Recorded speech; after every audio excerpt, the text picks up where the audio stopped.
This is definitely flint. This is pretty common in this area. It's a pretty design. Sean Doell often walks along the Assiniboine River in Winnipeg and is always on the lookout for unique rocks. It's interesting to take these things home and do some research and see what you can find and come up with. Found it right here. On a recent Riverbank stroll, Doell found something surprising to add to his collection. First thoughts, I thought it was pottery, broken glass. Take it home and I Google lensed it or searched it and found something remotely similar to what I found, and it happens to be a bison tooth that's fossilized, and it could be possibly during the last ice age, or close to maybe 500 years, maybe 10,000, I don't know. It's kind of like a petrified rock, or wood, I should say. There's some weight to it.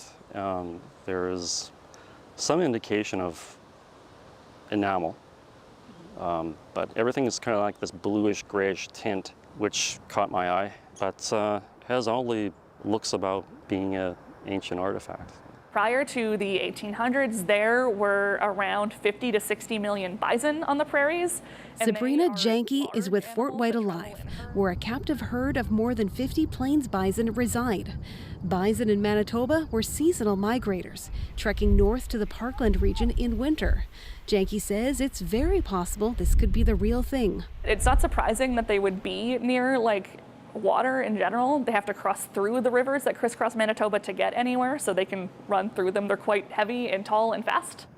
Finding a fossilized bison bone in Winnipeg is definitely possible, especially along a riverbank, according to Janke. I feel like riverbanks are often a great spot to find artifacts, especially in years where the water is lower. Something about the muddy conditions lead to better preservation of old artifacts like that, and it makes sense that there's going to be stuff in that area that will wash up as shorelines erode, as rivers move, and as stuff in the dirt kicks up. It wouldn't be the first or the last time, I suspect, we hear of this. Sean Doell says he's reached out to the Manitoba Museum for help with correctly identifying this possible bison tooth. However, it might take some time before the item is assessed. It could be a bison, a deer, or a horse.